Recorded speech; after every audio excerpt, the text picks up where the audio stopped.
I remember you mentioning that sometimes people view themselves as a martyr when they go out of the way of helping others, such as the poor, sick, and homeless. Do you think it's important to go out of the way to do these things like Christian missionaries because it's important to accumulate fields of merit? If we don't become arahant, it's better to become a prince in the next life rather than a beggar. I got a video this evening. If you go on my Google Plus profile, you'll see this video that doesn't relate to this quite, but it's a video of a beggar. It's quite it actually relates perfectly to this question. Worth watching that video. I'm not going to tell you what's in it. You have to go watch it. So is it important? Well, the Buddha did say, helping others you help yourself, helping yourself you help others. I've pointed out several times, and I think I would just reiterate it, that we are like a river.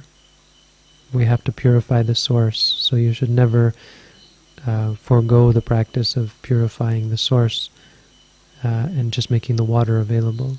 If you think that it's good that you have a water source and water available, that's only half the answer. The other half is that the source has to be pure. Your heart has to be pure. If you go out of your way to help others, look at how it goes down in reality. We put so much of our defilement into our help for others that we get stressed out, burnt out. Other people suffer as a result. We wind up with doing some good, but we wind up often with a lot of superficial good and a fair amount of deep harm to our own minds and to even the minds of others, with conflicts and protests and arguments and so on. So doing good deeds for others is useful. I think from my point of view, I think I probably speak for all of us when we say going out of your way to accumulate merit is not really the Buddha's teaching. Something the Buddha would often encourage in people when he saw that was the best he could give them, and when it would help them to understand the relationship between good and evil. He would often point out that relationship, but ultimately the idea is to overcome and to be free. So the goodness that we should do should be a part of our path. This is where I did do a video on this, asking whether you should meditate or help people.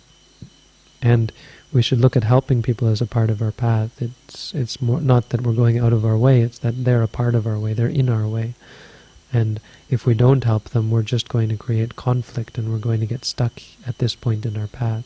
We have to work this out as a part of our life. That's why I said to my teacher, when he meets with these people, he doesn't get rid of them, he doesn't kick them out, he deals with them. This is the person in front of me now, I'm going to work this out mindfully.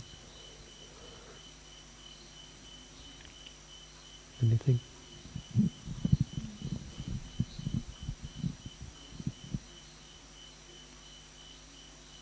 Yeah, I think there's this Bodhisattva ideal, right. and for some people it's probably a good way, and the Buddha has been a Bodhisattva many thousands of lifetimes before he became the Buddha, and helping people helps our mind to purify and to become a better being, and to understand not only what is going on inside ourselves, but what is going on externally. So it is helpful to do so, but I think it's not helpful to go and look for where can I be of help, what can I do, like you mentioned the missionaries, the Christian missionaries. And that is, as I understand, is getting too much involved in things that is not really your business. That sound cruel, I think is the word. That may sound cruel, but sometimes it's important to help, and sometimes the better help is to just leave it as it is and not to get involved in it. Well, so often the help is cultivating attachment, no? We Exactly. have expectations about this and we become frustrated. And the other thing I didn't say, but often we're impressing our views on people, right? Exactly, that's what I wanted to Which say. is what religions do. It may not be to the point of handing out Bibles, but it often is. But it can often be more subtle than that, you know, trying to change people's lives, saying, let's get you out of this squalor and put you in apartment buildings, for example, or however. Yeah. I had something else to say, I can't remember. Oh, the other thing I wanted to say is that we talk about the Bodhisattva and the Buddha, but many people will talk like that and say, yes, there's the Bodhisattva way of going out, or of dedicating yourself to helping others, but it's not actually the case that the Bodhisattva went out of his way to help others. The Bodhisattva if you read what he did during those lifetimes, he didn't really go out of his way to help people. He was trying to develop perfection of mind, which is still a personal thing. He spent at least as much time off in the forest meditating as a Bodhisattva as he did, for example, as a king. The point is, the Buddha has to do everything. He has to come to know everything. So his reach has to be so much broader than a person who's going by his experience and going by his guidance, because the Buddha had to go everywhere before he could put it together himself, for himself.